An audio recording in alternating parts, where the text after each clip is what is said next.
नमस्कार दोस्तों, मैं दीपक यादव स्वागत करता हूं आपके अपने यूट्यूब चैनल यूनिथिंग इंडिया पे। दोस्तों, इस वीडियो में हम बात करेंगे देश में हुई सांप्रदायिक दंगों में। हालांकि हम पूरी दंगों की कवर नहीं कर पाएंगे आज तक, लेकिन आज़ादी के बाद से लेकर सन 2000 के बीच में जितनी दंगे हुई हैं उसमें कुछ दंगों को कवर करेंगे। हम बात करते हैं 1947 में भारत के दक्षिण में स्थित राज्य तमिलनाडु की। वहाँ पे पहला दंगा होता है 1957 में, जो दूसरी लोकसभा चुनाव होती है, और उसमें चुनाव के नतीजों को लेकर दो समुदाय आमने सामने होते हैं, जिसमें 42 से 38 लोगों की मौतें होती है और 2842 लोग जला दिए जाते हैं। 2842 घर जला दिए जाते हैं। 1964 में दूसरा दंगा कोलकाता में होता है, जो इस टाइम बांग्लादेश है। उस वक्त पूर्वी पाकिस्तान से सटे दंगे स्टार्ट होते हैं, हिंदुओं के खिलाफ हिंसा भड़कती है और वो दंगा कोलकाता तक आती है। कोलकाता में दंगा इतना बढ़ जाता है जिसमें 264 लोग मारे जाते हैं, जबकि 430 लोग घायल होते हैं। बताया ये भी जाता है कि 10,000 से ज़्यादा मुस्लिम परिवार वहाँ से पलायन करती है। फिर एक दंगा होता है 1966 में दिल्ली के सड़कों में। ये दंगे भड़कने का मुख्य कारण होता है पंजाबी भाषी राज्य का प्रस्ताव पास होना, और मुख्य रूप से इस दंगे का विरोध, इस प्रस्ताव के पास होने के बाद जनसंघ जो पार्टी होती है वो अपना विरोध दर्ज कराती है। उस विरोध के दौरान हिंसा भड़कता है और वो हिंसा दिल्ली से होते भारत के राजधानी के सटे कई राज्यों में पहुंचता है, जिसमें लुधियाना, पटियाला, जालंधर। बताया ये भी जाता है कि भगत सिंह के करीबी सहित 3 कांग्रेसियों को जिंदा जला दिया जाता है, जबकि 100 से ज़्यादा लोग घायल होते हैं। काफ़ी नुकसान होता है, दुकानें तोड़ी जाती हैं और कई लाखों की संपत्तियों का नुकसान होता है। उसके बाद 1967 में रांची हटिया दंगा होता है, जो उस समय रांची बिहार का हिस्सा था। इस दंगे का मुख्य कारण रहता है उर्दू विरोधी आंदोलन। उर्दू विरोधी आंदोलन को लेकर दो समुदाय आमने सामने होते हैं और इसमें 195 के आसपास दुकानें जला दी गई, जबकि 184 लोगों की मौत होती है। फिर एक दंगा गुजरात में होता है 1969 में। सन 1969 सितंबर अक्टूबर के महीने में दंगा हिंदू और मुस्लिम के बीच होता है। दंगे का कारण रहता है कि दरगाह और मंदिर का अपमान।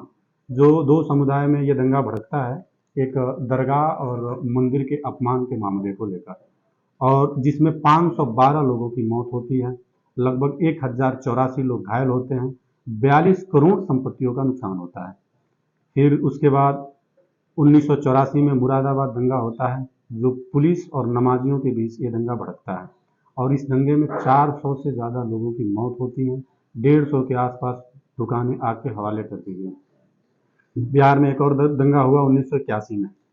ये बिहार शरीफ में दंगा हुआ। इस दंगे में मुस्लिम समुदाय और हिंदू समुदाय फिर आगे होते हैं, आमने सामने आते हैं, झड़पें होती हैं, और इसी झड़पे में 45 लोगों की जानें गई, लमसम 70 के आसपास लोग घायल हुए। 1981 में रांची में एक दंगा होता है, हाटिया दंगा। ये दंगा उस समय रांची बिहार का हिस्सा है, और उस समय दंगा का मुख्य कारण था हिंदू मुस्लिम समुदाय का आगे आना। दोनों में झड़पें होती हैं, 45 लोगों की जानें जाती हैं। बताया जाता है कि 70 से ज़्यादा लोग घायल होते हैं। फिर 1983 में एक दंगा होता है असम में, जिसे नेली नरसंहार का नाम दिया गया। इस दंगे में असामिया हिंदू और बंगाली मुस्लिम के बीच ये दंगा स्टार्ट होता है। वहाँ से ये झड़पें होती हैं, और इसमें आंकड़ा इतना ज़्यादा है, हालांकि पुख्ता आंकड़ा सरकार की तरफ से पेश नहीं किया गया, लेकिन माना जाता है कि 2000 से और 10,000 के बीच में मौतें होती हैं। उसके बाद 1984 में सिख दंगा हुआ, जो पूरा देश जानता है, इस पर बहुत सारी खबरें हुई है। इस दंगे का मुख्य कारण था 31 अक्टूबर सन 1984 को तत्कालीन प्रधानमंत्री इंदिरा गांधी की हत्या, जो उनके 2 अंगरक्षक एक ही समुदाय, सिख समुदाय से आते, और उनके द्वारा उनकी हत्या कर दी गई। इस हत्या के लेकर दंगा सिख समुदाय के खिलाफ भड़कता है, जो कई राज्यों में होता है दंगा। इसमें मुख्य रूप से पंजाब, हरियाणा, दिल्ली, उत्तर प्रदेश, मध्य प्रदेश और बिहार। इस दंगे में लमसम 3350 लोगों के आसपास मरते हैं, और जबकि अनगिनत लोग घायल हो जाते हैं। हालांकि यह सरकारी आंकड़ा है और सरकारी आंकड़ा पे आपको भी पता है कितना दिखाया जाता है। अब हम बात करते हैं 1985 में गुजरात दंगा। 1950 में गुजरात के अहमदाबाद में एक सांप्रदायिक दंगा होता है। फिर दो समुदाय आमने सामने होते हैं और 275 के आसपास लोग मारे जाते हैं। 87 में मेरठ में फिर एक सांप्रदायिक दंगा होता है। इस दंगे का मुख्य कारण था जो राम मंदिर था उसको लेकर।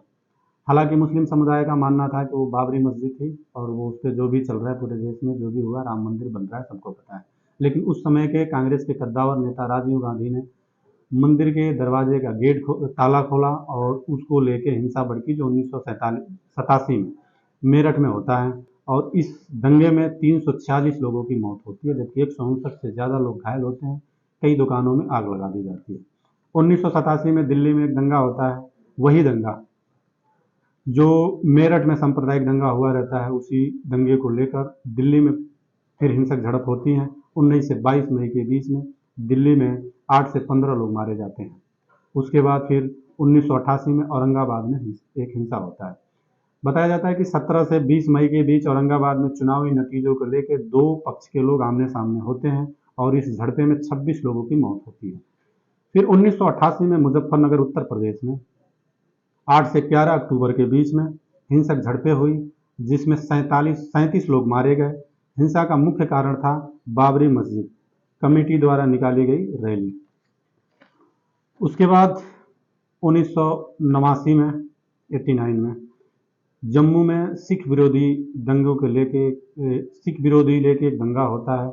इस दंगे में तकरीबन 15 लोग के आसपास मौतें होती है।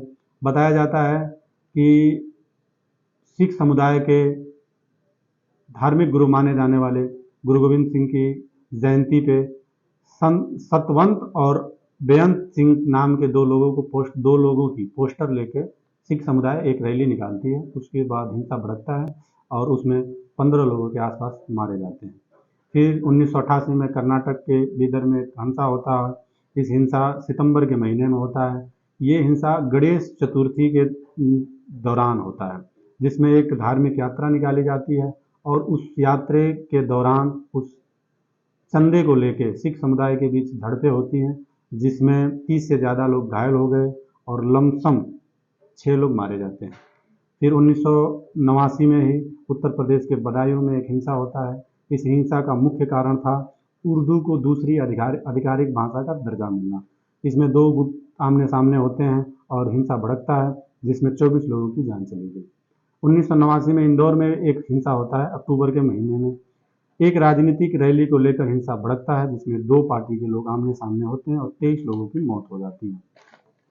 उसके बाद फिर 1989 में ही भागलपुर में एक हिंसा होता है। बिहार के भागलपुर में दो समुदाय आमने सामने होते हैं और 1000 से ज़्यादा लोगों की मौत होती है। हिंदू छात्र, और बताया जाता है कि इस हिंसा का कारण ये था कि एक हिंदू छात्र की झूठी मौत की अफवाह फैलाना और एक धार्मिक जुलूस इसका मुख्य कारण रहता है, जिसमें 1000 से ज़्यादा लोगों की मौत होती है। फिर 1989-90 के बीच में कश्मीर में एक हिंसा होता है। ये उग्रवादी हिंसा रहता है, जिसमें 200 से लेके 1311 के आसपास लोगों की जान जाती है और यहीं से कश्मीरी हिंदुओं का पलायन शुरू होता है। फिर 1990 में गुजरात दंगा होता है। अप्रैल से अक्टूबर के बीच में 1990 में राजनीतिक रैली निकलती है और फिर हिंदू मुस्लिम आमने सामने होते हैं, जिसमें 12 लोगों की मौत होती है और तमाम दुकानें लूट ली जाती हैं। उसके बाद फिर 1990 में कर्नलगंज, जो उत्तर प्रदेश में है, वहाँ पे भी दुर्गा पूजा यात्रा के दौरान पथराव होता है। एक विशेष समुदाय द्वारा पेट्रोल बम फेंके जाते हैं दुर्गा पूजा यात्रा में और इसमें 100 से ज़्यादा मौतें होती हैं। 1990 में कर्नाटक में भी एक हिंसा होता है। अक्टूबर के महीने में कर्नाटक में अलग अलग शहरों में मिला के दंगों में कम से कम 46 लोगों की मौतें होती हैं, जिसमें कुछ मुख्य शहरें हैं रामनगरम, कोलारा, दवड़गेरे, चन्नापट्टनम। ये कर्नाटक की कुछ जगहों पे जो हिंसा होती है, जिसमें 46 लोग मारे जाते हैं। फिर 1990 में एक राजस्थान में भी एक हिंसा होता है, जो मुस्लिम समुदाय के द्वारा 1990 में उदयपुर में एक जुलूस निकलता है, हिंदू राम ज्योति जुलूस का नाम रहता है, हिंदू नाम राम ज्योति। इस पे पथराव किया जाता है जिसमें हिंसा भड़क जाती है और दोनों समुदाय आमने सामने होते हैं जिसमें 50 से ज़्यादा लोगों की मौत होती है। अब बात करते हैं 1990 में एक और दंगा होता है जो हैदराबाद में होता है। ये भी दंगा बाबरी मस्जिद को लेकर होता है जो उत्तर प्रदेश से उठी है हवा 1986 से। उसके बाद ये हैदराबाद में पहुंचता है और इसमें भी दो समुदाय आमने सामने होते हैं और 200 से ज़्यादा लोगों की मौत होती है। 1990 में उत्तर प्रदेश में फिर दंगे बढ़ते हैं और ये दंगा जो होता है अलीगढ़, कानपुर, गोंडा, खुर्जा, जिसमें अलीगढ़ में 11 मौत, कानपुर में 20 मौत, आगरा में 22, खुर्जा में सबसे ज़्यादा 96 मौतें होती हैं। सभी दंगों में हिंदू और मुस्लिम दो समुदाय के लोग आमने सामने होते हैं। 1991 उत्तर प्रदेश में फिर दंगा होता है। इस दंगे में 27 मार्च के आसपास पहला दंगा शुरू होता है 1991 में। उसमें 40 से ज़्यादा मौतें होती हैं। इस दंगे का कारण है रामनवमी जुलूस निकाला जाता है जो रामनवमी के दौरान हिंदू समुदाय के लोगों के द्वारा जुलूस निकाला जाता है और ये जुलूस के रास्ते में एक मस्जिद पड़ता है। मस्जिद जो रास्ते में पड़ता है बताया जाता है कि उस जुलूस को रोकने की प्रयास की जाती है कुछ विशेष समुदाय के द्वारा और फिर हिंसा भड़कता है जिसमें 40 लोगों की मौत हो जाती है। 1995 में राम मंदिर को लेकर फिर हिंसा भड़कता है और देश के कई हिस्सों में ये हिंसा का असर देखा जाता है। राम जन्मभूमि के विवाद को लेकर हिंसा सूरत, मुंबई, कानपुर, असम, राजस्थान, कोलकाता, भोपाल मुख्य जगह हैं जिसमें 200 से ज़्यादा मौतें सूरत में होती है। वहीं बम्बई में 250 के आसपास मौतें होती हैं, कानपुर में 254 मौतें होती हैं, असम में 90 मौतें होती हैं, राजस्थान में 60, कलकत्ता में 35 और भोपाल में 175 के आसपास मौतें होती हैं। 1992 में कर्नाटक में एक दंगा होता है जो दिसंबर के महीने में कर्नाटक में हिंदू मुस्लिम दंगा होता है जिसमें 30 लोगों की मौत हो जाती है। बताया जाता है कि दंगे का कारण था उर्दू भाषा में दूरदर्शन पे समाचार प्रसारण करने का। उसके बाद 1992 में दिल्ली में एक हिंसा बढ़ता है। ये दिसंबर के महीने में दंगे में 53 लोग मारे जाते हैं। दंगे का कारण था मुस्तफ़ा मस्जिद को ढहा देने की झूठी अफवाह। फिर 1993 में बम्बई में एक दंगा होता है जनवरी के महीने में। 1993 में जो दंगा हुआ वो भी राम जन्मभूमि को लेकर होता है और इस दंगे में राम जन्मभूमि को लेकर जितने विवाद हैं सबसे ज़्यादा मौतें होती है। जो सरकारी आंकड़ा है 4500 के आसपास मौतें होती हैं। फिर 1994 में मुंबई में ये दंगा होता है और ये दंगा में भी लमसम 60 लोगों की मौत होती है।